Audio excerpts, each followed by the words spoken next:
All right, today was actually really good for us to get outside and actually be on the field. Turf was good, I think, just because it increased the temperature a little bit, made it warmer for us, probably in the mid-70s today, somewhere like that.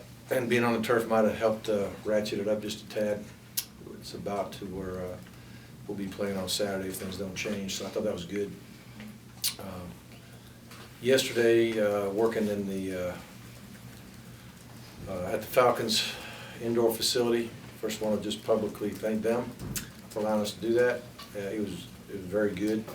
It had been we could have got it in yesterday. There was no lightning or anything like that, but it was wet, windy, and it's probably not going to be wet. It may be windy on Saturday, but I think we did the right thing, and I just appreciate everybody helping us get that done, including our academics. We get things scheduled up sometimes after practice, and that can affect that to a certain degree. So whoever that affected, I appreciate everybody cooperating with us on that, so that was good.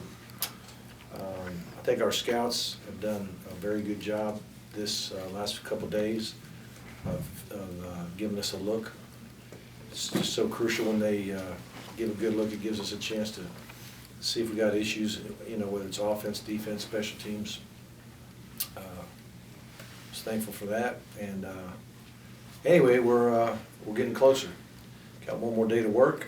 We'll probably have shoulder pads on at least through the kicking, and we normally do a 1-minute drill against the defense, offense and defense, and we'll probably keep the pads on, the shoulder pads on for that. We may take them off after that when we go scout. We'll decide that as a staff here in a little bit, but I think we're on track on our preparation. So if anybody wants to ask a question, have at it. When you have a bye week, based on your comments and everything, it was a lot of back to fundamental work. Mm-hmm. That's not necessarily doesn't necessarily give you time to radically change game Right. plan and No. format and No. I mean, strategy, the big thing is to block better. Now, you don't tackle live, but when you thud, you really do. It's probably harder to get a good thud than it is to tackle a guy. You can lay out and grab a guy and tackle him, get him on the ground, but to thud him, you really got to get your nose on him and strike him and bend your knees and be able to change direction if he's changing direction at the last minute and all that. So the blocking and tackle is important, but just like punt return and block, for example, there's an art to how to block for about 8 to 10 seconds. I mean, the ball's snapped, the ball's punted, and then when that guy returns it, I mean, depending on how far he goes, you really got to stick on your man till the whistle blows. But it's hard to block a guy that long. And so there's an art to it. You got to learn how to do it. Sometimes guys work too hard trying to get super physical and get separation, when in reality you want to stay as close to the man as you can until the moment of truth when the punt returner tries to get by. So so many things like that. How do you line young receivers who I'd love to see play more, quite frankly, get more certain of their splits, whether they're on the ball, off the ball. When you go in motion, how far are you from the line of scrimmage when the ball snap? Little things like that. You just got to get better at, and then you start towards the end of the week, the open day week. You start you begin your game plan, and then of course this week we continue on with it. So were we ahead of the game on a Monday normally? Then we would normally be on a Monday, yes.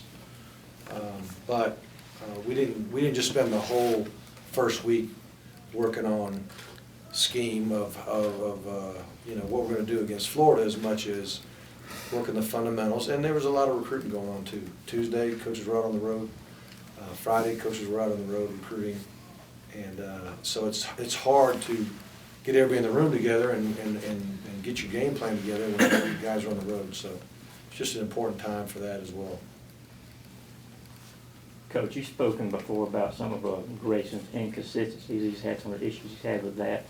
with the off week and a lot of those inconsistencies, did you ever consider opening up the starting quarterback position for this game coming up? Well, here's the thing about, first of all, is that what we're saying, and I probably said he played inconsistent, but I think I also said that the better we block, you know, the bigger the pocket, the better it is for a quarterback to throw the ball. The better the routes, you know, the easier it is to hit a guy who has a little more separation maybe.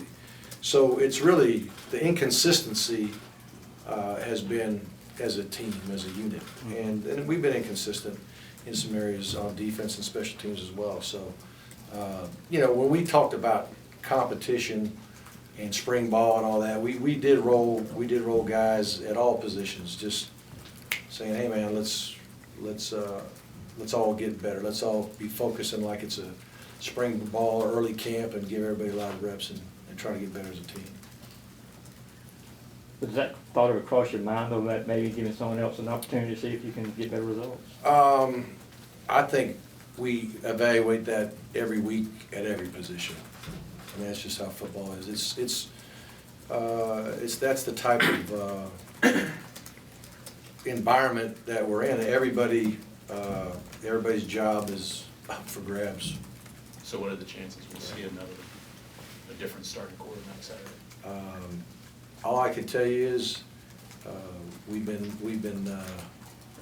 repping, just like last week, we repped more than one guys with the ones, and we're going to continue to do that.